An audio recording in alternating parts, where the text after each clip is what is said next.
And I wonder this weekend, and the NFL publishes all the fines at about 4 o'clock Eastern on Saturday, all the fines from the week that was. Right. Will they fine Jalen Ramsey? Technically, they should. Will they fine him for what he did? Because, as Mike Tomlin said, when someone spits in your face or on your shirt, you do what comes natural. And Jalen Ramsey did. So he probably shouldn't be fined, but we know how the NFL can be. Right. The rule book says what the rule book says. Right. And if you punch a guy, they want you to just take the spit and move on. And there's a certain point where that's just not realistic. Yeah, I'll be interested, Mike. Like, what's your? My gut is that they do fine him some way, but hopefully they fine him the least amount possible. Just because, again, I think what you're saying. The rules clearly states you can't punch, you do that, all of that. But yeah, this is it's an odd one, and where any grown man, human, whatever, is going to look at it and go, well, gosh. If I was in the same scenario there, I might have done the same thing. I probably would have done the same thing. And that's where it's tough. But like you said, I expect the NFL probably to fine Ramsey as well. Here's my prediction. Okay. He will be fined something less than $10,000. There's a level of, and they call it striking, kneeing, tripping, whatever. There's like 4 things with slashes that they use for when someone punches someone. Yeah. They'll fine him like $7,000, $8,000. He'll appeal it. He'll win the appeal, and the NFL won't announce that. The only way we're going to find out that Ramsey won the appeal is if his side leaks it. One thing I heard this weekend as I was talking to people in the aftermath of all this with the suspension and the fines, and there was an agent who said to me, a lot of those fines that they announce on Saturday get overturned on appeal. A lot of them do. And I said, well, maybe somebody needs to tell someone. Maybe somebody needs to leak that to someone so it can be reported that $30,000 fine from 3 weeks ago was overturned on appeal for whatever it was, use of the helmet, anything, hit on a defenseless player, roughing the passer, face mask, any of the things. They have the whole list. They have all the different categories. But yeah, we're just led to believe that the fine that's issued by the NFL is the final word. So I think they'll issue the fine, and I think the fine will be overturned on appeal by one of the 3 hearing officers, Jordy Nelson, Derek Brooks, or Ramon Foster. That's just my gut feeling because it's a former football player who's going to be making the decision. And the former football player is going to be saying what Mike Tomlin said. Yeah, you right. spit on me, I'm going to do what comes natural. You're right. That's right. I would think all 3 of those guys have a similar thought, 100%. Right, Mike? And you're right. I don't understand that either.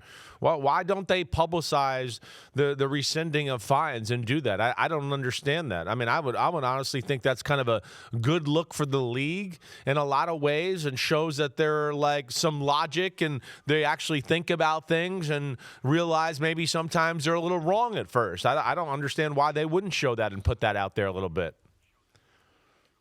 I think they're concerned that when it makes a headline, it makes them look wishy-washy because most people don't understand the procedure. Yeah. It just makes it look like the league decided to fine or suspend a guy and then the league changed its mind. Right. No, it's not that. There's an in-house appeal process, and the league proposes the suspension or the fine, and then the appeal process takes over. But, no, they puff out their chest on Saturday afternoons, and I'm glad they do because, here's what they were doing. They were handing all that information to one of their in-house on-the-payroll reporters. They were handing it to them. And it got ridiculous. And it was like clockwork every Saturday. The same person reporting the same stuff, which is someone from the league is saying, here, colleague, here's all the fines for the week. So I think they eventually realized if we're going to do that, we just need to make all this stuff public. And that's what they started doing. But the other side of the coin is there are a lot of fines that are overturned. And they don't all come out at the same time. Like the Saturday fines are released all at 4 o'clock. It's dribs and drabs, and some take longer than others. But there should be. Now, it would be a lot of them. There were 25 fines just this past weekend and 25 fines the weekend before. Wow. There's going to be a lot of those little news items, but they should. If you're going to publicize the fine, you should publicize the back end of the process. Right. They absolutely should do that. Yeah, I would agree. I would agree with that. I think it's a good look for the league. I think it would help some players out with their reputation every now and then, right? Because I do think people go, well, that's like the fourth time he's been fined this year. And it'd be nice to know, like, oh, actually, no, 2 of them or 3 of them are rescinded.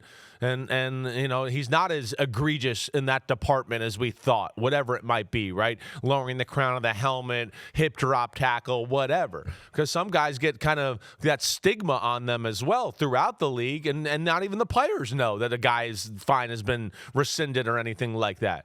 So you become kind of this, you get a reputation, and that's not fair to the player either. That's something I would think the NFL would worry about a little bit, or at least the NFLPA should put that on the radar screen of the NFL. I think I have a new soapbox issue. Dare I say, here he goes. Crusade. Here he goes. Good. Well, that's what we're here for. That's what we are here to for. make things better. Right. I hear you, man. Right? I'm with you. You're right. 100%. I think that would make things better. The only problem is some of the people who are on the wrong end of the effort to make things better don't want to make things better. They want things to stay the way they are. Well, tough crap. And if we weren't on NBCSN, I wouldn't have said tough crap. But I'm trying to be better, at least for now. Look at you. It won't last. Evolving. But yeah, I think it is a legitimate point. And look, it's a detail that most football fans don't care about. But if you care about the fine, you should care about whether or not the fine ultimately was upheld or rescinded on appeal. Right. You can't care about the issuance of the fine. It's like, oh, you got a parking ticket. Well, I went to court and I won. So what? You got a parking ticket. But I didn't have to pay it. So what? You got a parking ticket. Like, if you care about the parking ticket, you got to care about the outcome of the parking ticket appeal process. Hi, it's Mike Florio. Thanks for watching PFT on YouTube. Hit subscribe for the latest news and analysis from Pro Football Talk.